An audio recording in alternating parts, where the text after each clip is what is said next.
Let me tell you guys about the $30,000 credit card lesson that took me years to fix when I was younger.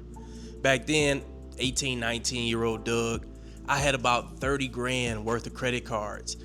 American Express, multiple Discover cards. Capital Ones was all up in my wallet. I had companies approving me left and right for stuff. And back then, you getting all these confirmations, all these cards, you thinking you doing something right. I'm like, I got good credit. I was getting approved for stuff that people I knew couldn't even get, didn't even have. Limits kept getting bigger and bigger. I'm like, clearly these big financial companies looked at my situation and they want me as a customer. They want me. And you know what? Yeah, they did want me because I was a young dude with good credit, no financial education, and I had just enough confidence to make them more profitable. And you know what I did? I blew all that money, every single dollar of that money. Moment of silence for all the money I messed up. I wasn't buying real estate. I wasn't starting businesses. I wasn't buying equipment I can use to make money. I wasn't using that money to purchase education, courses, resources that I can use to make myself more valuable. I was buying stupid stuff. I can honestly admit that. I was buying stupid stuff. Young dude with too much spending power. Most of that stuff I don't even have to this day. I'm sure I don't have anything left to this day. But you know what I do have with me? The memory of how much that debt hurt. How much debt I actually incurred at such a young age. Eventually, I couldn't keep up with it, right? The balances got too high. Payments just stacking up, going crazy. My credit got destroyed and I spent years just trying to make up for a mistake that just took me minutes to make. And you know what? I take full responsibility for that. Nobody forced my arm and made me get all those credit cards. Nobody made me swipe and make those purchases. But you know what? I do wish that I had someone who sat me down and who taught me about using credit responsibly. I didn't have anybody there teaching me how to manage my limit, about the 30% credit card utilization. I didn't have anybody telling me about the importance of, make sure you paying off your bill in full each month and then only spend what you can realistically pay back, Doug. All I understood, I'm approved, I got this money, I'm going up. The credit, I could have used that credit for so much leverage. Just now looking at back then, I could have been in a way different situation in my early years. Instead, I used that credit to create liabilities for myself. So let me break down what that $30,000 tuition to the School of Hard Knocks taught me. The first thing I wish somebody had taught me is that a credit limit is not my money. I'm gonna say it again. A credit limit is not your money. A credit card company will give you 10 grand, but that doesn't mean that you have 10 grand. You have the power to use someone else's 10 grand that you're going to have to pay back. Logging into that app, you seeing that balance, you like, oh, I got some money. You feel obligated to go and spend that. You go, you spend 300, you log back in, the app is like, yo, you good. You got 9,700 more to go. Go crazy. So you don't feel like you lost anything, right? That money didn't leave your checking account. That money didn't leave your pocket. There was no immediate pain, right? You bought the product, you received it, and the consequences get pushed on into the future. I ain't worried about that right now. That's why credit can be so dangerous, especially when you don't have a blueprint on how you're going to use it.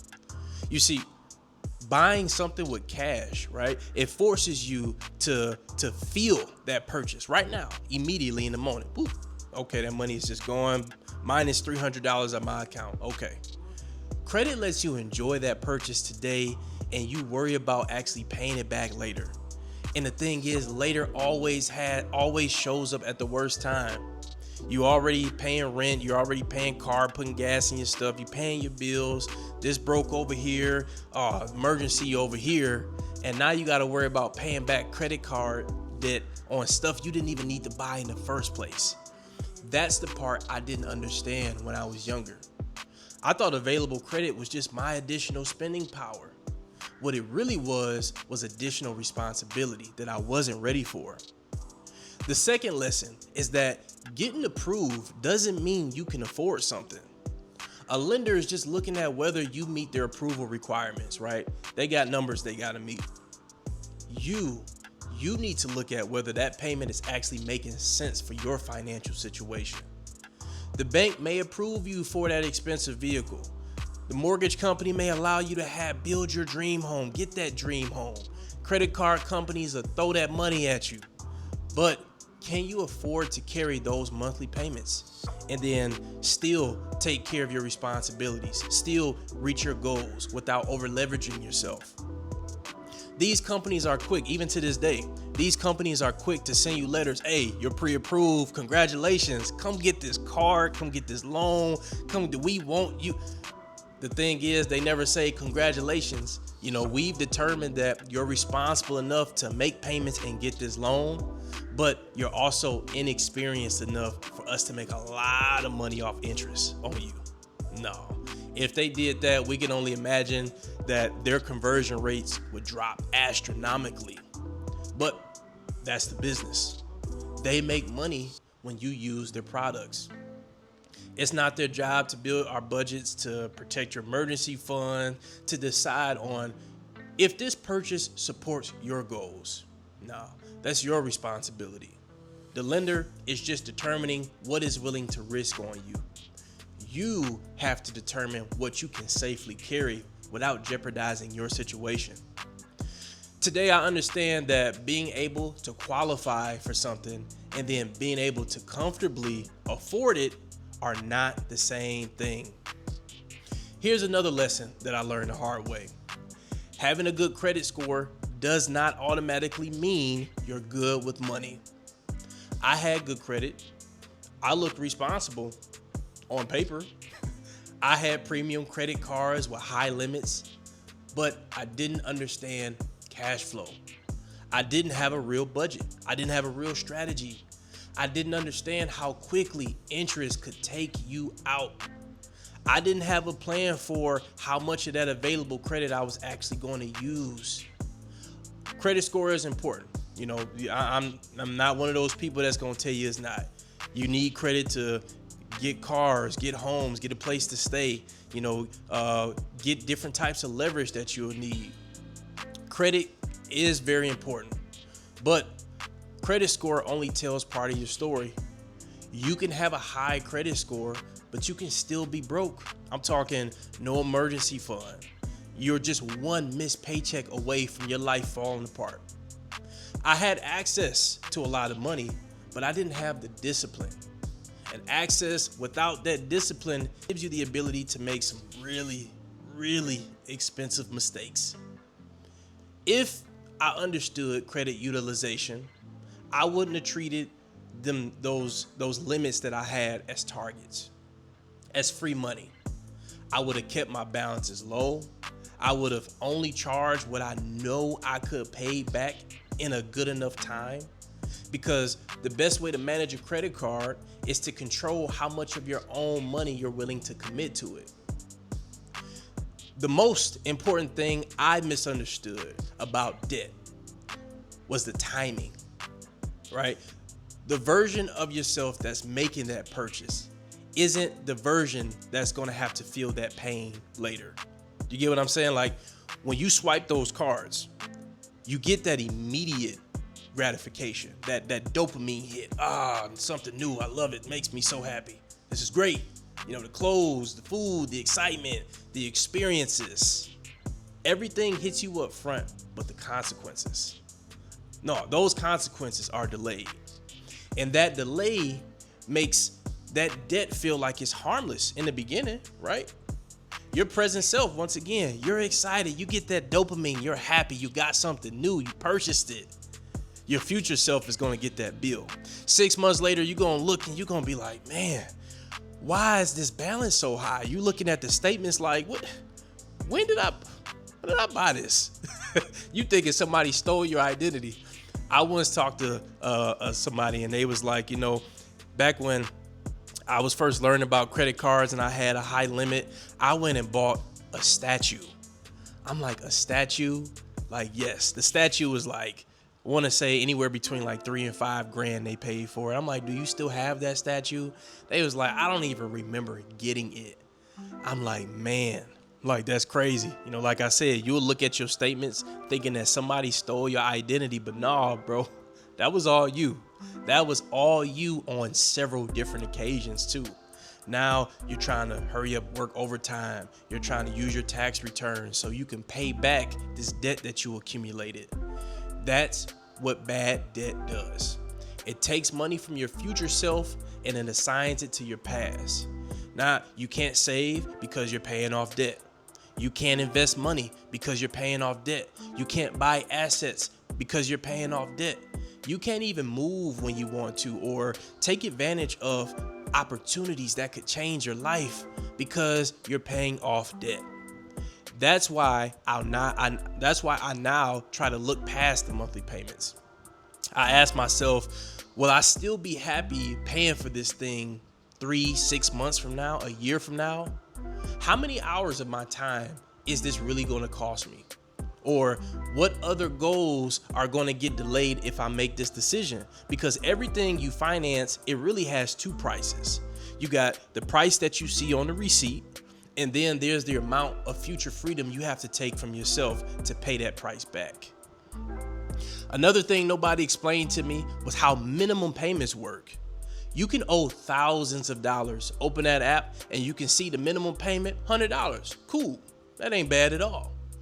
The minimum payments can make you feel like you're handling the debt because technically it keeps your account current, right? It keeps your account in good standing, but it's going to take longer for you to pay off that balance because of the interest.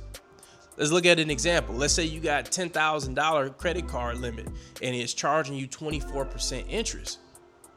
At that rate, let's say you're paying around $200 a month for interest alone. If you pay $250, only $50 is actually going towards reducing that principal balance. That means after $250, you only knocked $50 off of that debt. At that pace, it could take you years to get rid of that balance, and you could end up paying thousands of dollars in interest along the way. That's why people sometimes look back and realize they pay 8-10 grand or even more towards a debt that they still owe a large portion on the balance on, which is crazy. That minimum payment keeps you current, but it doesn't actually make meaningful progress towards that debt. This is why I tell people not to look at purchases because of the monthly payments alone. Businesses understand just how much we love those small monthly numbers. Only $49 a month, $199 a month, only 4 easy payments. Everything sounds affordable when you divide it into enough pieces. Let's be real. Nobody asks you, hey, would you like to give up $500 of your financial flexibility every month for the next 6 years? It doesn't sell as well as that other stuff does. Before you finance anything, look at the total cost. Look at the interest rate. Look at the length of how long you have to pay that thing. And honestly ask yourself, is it worth it? The monthly payment, it tells you what leaves your account. The interest tells you how much extra you're paying for that privilege of borrowing that money to buy that item. And the total cost tells you what that decision is actually costing. When I look back, the painful part is knowing that the same credit could have worked in my favor if only I understood just how to appropriately manage it. I could have used the cards for expenses I already planned to pay. I could have kept the balances low instead of treating the limits like a challenge. I would have paid the statement balances in full and avoided carrying expensive debt. I also would have paid much closer attention to my credit utilization. One of the most common guidelines for credit is to keep that utilization below 30% of that available credit. So if you got 10 grand, ideally you only want to use about 3 grand of it, because the lower your utilization, generally the better it is for your credit profile. I would have protected my credit history and put myself in a much stronger situation to buy assets and secure better rates and create opportunities for myself later on down the road. That would have been leverage. Instead, I used that credit to buy things that lost their value while the debt continued collecting interest. and continue stressing me out. No return, I didn't have any assets, no additional income, just bills and some outfits that I shouldn't even left the store with anyway. That is the difference between using credit strategically and using it emotionally. Strategic credit has a plan attached to it. You know what you're buying, right? You know why you're buying it and how it's going to be repaid. Emotional credit usually begins with I want this, I deserve this, and ends with why is the minimum payment so high? I'm not saying all debt is automatically bad. Debt is a tool, and the result strictly depends on the person using that tool. That $30,000 mistake that I made, that tuition I had to pay to the school of hard knocks, it hurt my credit and it limited my options for years. It took years for me to recover from that decision that just took minutes to make. But it also changed the way I think about money. Today, I work as a financial professional, helping people understand protection, life insurance, and long-term planning. I haven't made every decision perfectly, and I know what it feels like to get it wrong, as you heard from my story. I know what it feels like to look at a financial mess and just wonder how you're going to clean it up. How are you going to get out of that mess? And I know the shame doesn't solve the problem. Education and discipline and a real plan does. The goal is for you to enjoy your money. The goal is to stop using money in ways that steal your future options. You want your financial decisions to create more freedom over time, not less. You want protection in place for the people who depend on you. You want a plan to get out of debt. You want assets, you want savings, and you want your money working together instead of every dollar being pulled in different all types of directions.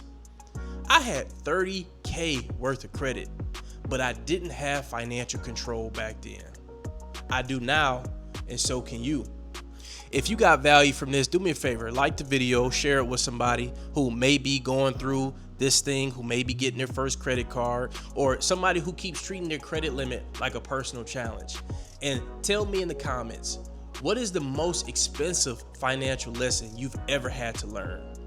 If you're dealing with debt, trying to take control of your finances, or wondering whether you have the right life insurance protection in place, send me a message with the word PLAN, PLAN.